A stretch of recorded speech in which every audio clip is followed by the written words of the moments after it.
40 लाख शेतकऱ्याला कितीची कर्जमाफी मिळणार? 2 लाख रुपयाची। मग तुम्हाला 50,000 रुपयाची कर्जमाफी पाहिजे का 2 लाख रुपयाची कर्जमाफी पाहिजे हे तुम्ही मला सांगा। आता जर तुम्हाला 3 लाख रक्कम ही देणं असेल बँकेला, त्याच्यामध्ये मुद्दल आणि व्याज धरून पेनल्टी धरून, तर मग तुम्हाला या सरकारच्या योजनेच्या अंतर्गत आधी स्वतःच्या खिशातून 2.5 लाख रुपये द्यावे लागतील, मग तुम्हाला 50,000 रुपयाचा लाभ मिळणार। चालणार आहे का? बरं 2.5 लाख रुपये तुमच्याकडे आहेत का? मग आज जर तुमच्याकडे पैसे नसतील, कारण का अवकाळी पावसामुळे तुमचं नुकसान झालंय, तुम्हाला तुमच्या भावाला भाव मिळालेला नाही उत्पादनाचा, कांद्याची काय परिस्थिती हे तुम्हाला माहिती, गेल्या 10 वर्षात कपाशीला भाव नाही, सोयाबीनला भाव नाही, कांद्याला भाव नाही, खताचे भाव वाढलेत का नाही वाढले? येत्या काळामध्ये पाऊस होणार आहे का हो? अल निनो आल्यामुळे या वर्षात जर पाऊस होणार नसेल तर येणारं एकही पीक तुमच्या हातामध्ये येणार आहे का? मग तुमचं घर चालणार आहे का? मग कसं चालणार तुमचं घर? कसा खर्च निघणार? तुमची मुलं जर कॉलेजमध्ये असतील त्याची फी कशी भरणार? मग ह्या सगळ्या अडचणीवर मात करायची असेल तर सरकारला आपण जी विनंती करत आहोत की 2019च्या कर्जमाफीला, या कर्जमाफीला तुम्ही जे जोडलेलं आहे ती अट पूर्णपणे काढण्यात यावी, ही आपली पहिली मागणी। ही योग्य आहे का नाही आहे? मग आज आणि पुढचे काही दिवस मी असेल, माझ्याबरोबर इथं काही लोक अन्नदात्यासाठी अन्न त्याग करणार आहेत, तर हे आंदोलन एका दोघासाठी नाही। इथं इलेक्शन आहे का? कुठे काय आपल्याला मतं मिळवायची आहेत का? पण ही अडचण शेतकऱ्याची आत्ता जर नाही सोडवली तर पुढचं वर्ष आपल्या शेतकऱ्याचं अतिशय अडचणीचं जाऊ शकतं, म्हणून हे आंदोलन आपण इथं करत आहोत।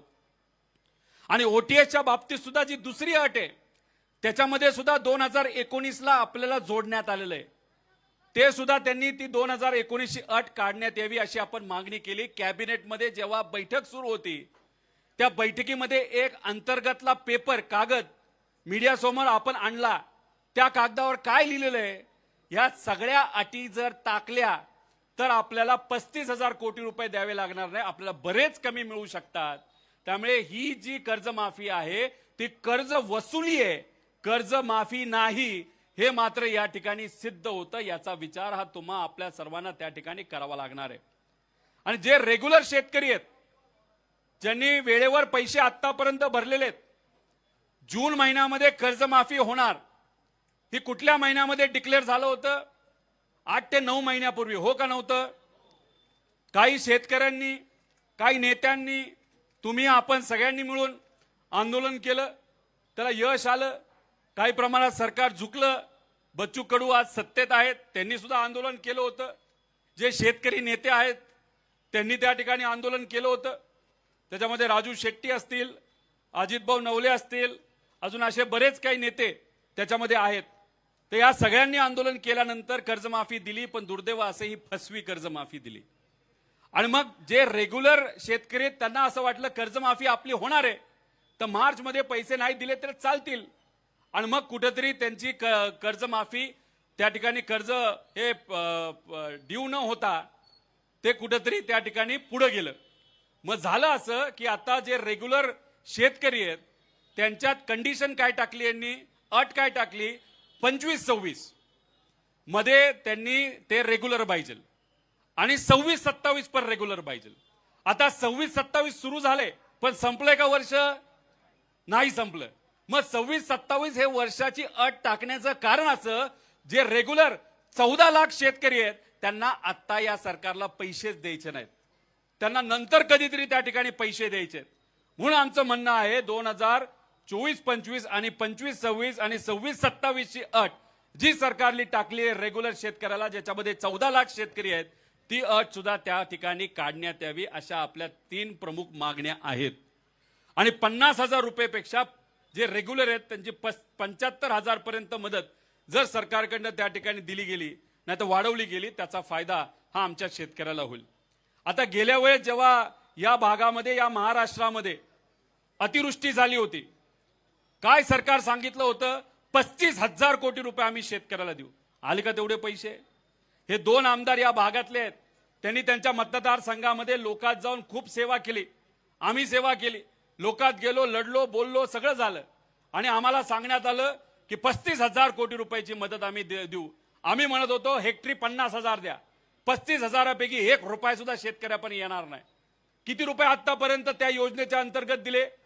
जाहीर झालं 35,000 कोटी, दिले फक्त 13,000 कोटी. मग ह्याच्यामध्ये शेतकऱ्याची फसवणूक झाली का नाही झाली?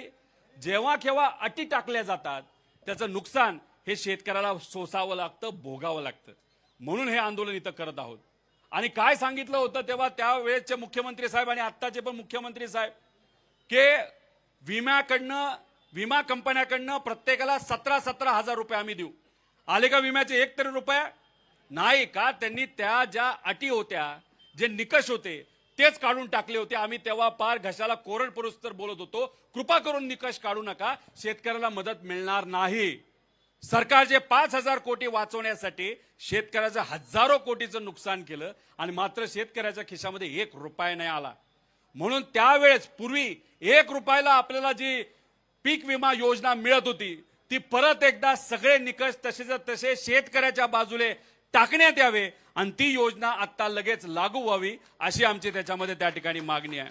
आणि शेवट ही कर्जमाफी वाट न बघता लगेचच्या लगेच 2 लाख रुपये सरसकट, किती रुपये शेतकऱ्याचे थकलेत हे न बघता डायरेक्ट अकाउंटमध्ये 2 लाख रुपये टाका आणि टाकल्यानंतर पुनर्गठन करा आणि आमच्या शेतकऱ्याला नवीन कर्ज देऊन येणाऱ्या सीझनमध्ये आम्हाला समोर जाण्याची संधी त्या ठिकाणी शेतकऱ्याला द्या. अशा सगळ्या आपल्या मागण्या आहेत. काय चुकलंय?